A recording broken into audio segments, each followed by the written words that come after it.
Okay, so the next is reactive forms. Uh, so the reactive forms provide a model-driven approach to handling form inputs whose value change over the time. Reactive forms are built around observable streams where form inputs and values are provided as a streams of input values. So here we'll see how to work with reactive forms. uh, for very first we need to import this reactive forms module in our ng module. As we see here, we have imported this reactive forms module in our ng module.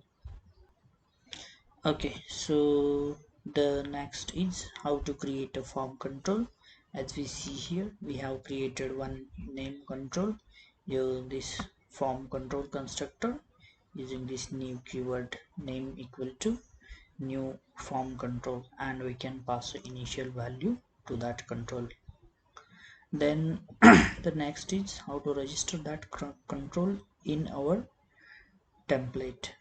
As we see here, we have registered form control using this form control directive in into our this input.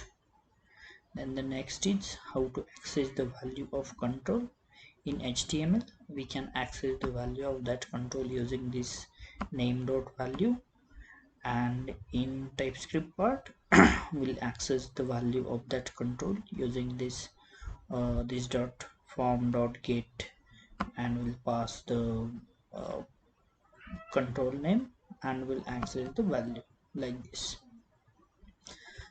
Then how to set the value for that control uh, in our component like this dot form dot get control, and then use set value method of that control. We will set the new value. Okay, so the next is how to create form group.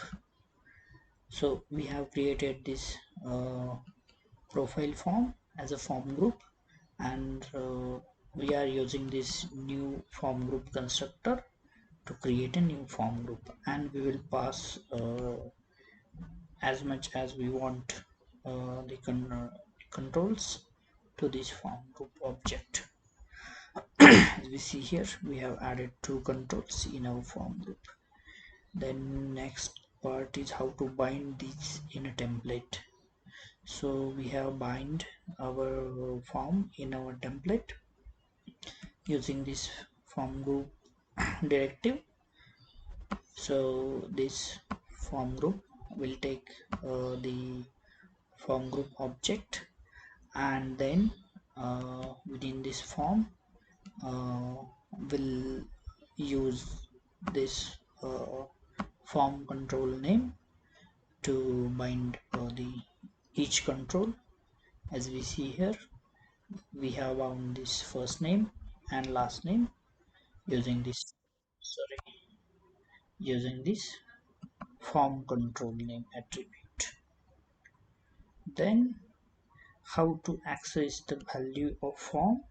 In HTML we'll access directly dot value property to access the form values, and in a TypeScript or component we'll access the updated form value using this uh, profile form dot value. Okay, then next is how to set values of multiple controls in a component. We'll use the patch value method for this, and we'll pass this object to update the properties of our form. Okay, so there is another way to create a forms in our component using this form builder service. Sorry, using this form builder service.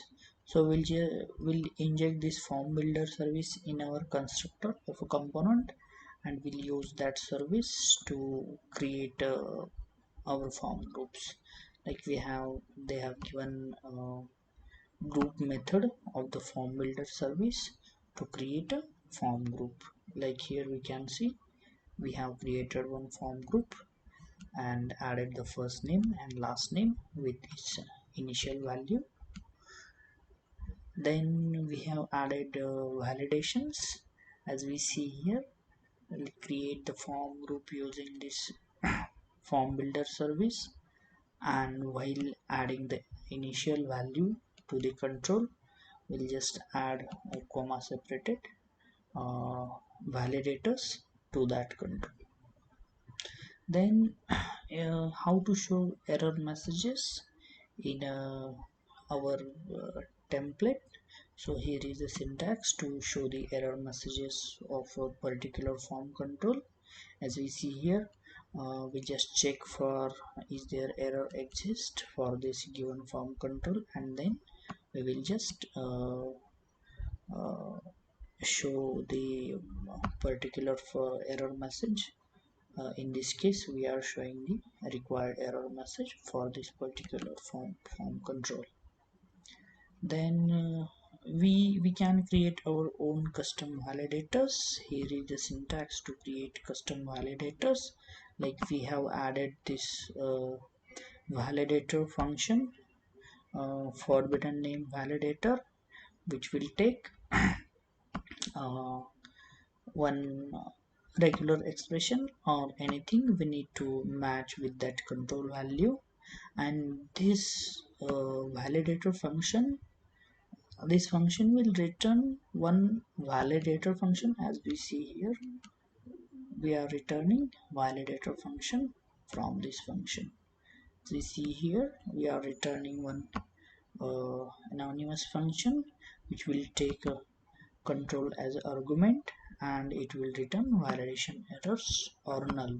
Null means the control is valid. So in this case, we are accessing this control value using the control dot value, and we are matching that value against our regular expression. If it's uh, passing, we'll return the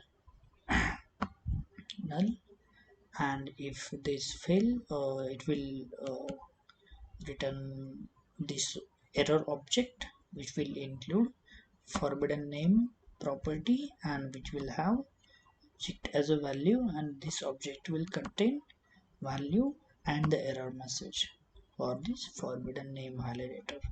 In this way, we can create a custom validators. Then the next is how to add this custom validator in our form group, in our form control. As we see here we have added built-in required validator, and for this last name control we have added this newly created custom validator. So we see here, and we are showing the error message for custom validator.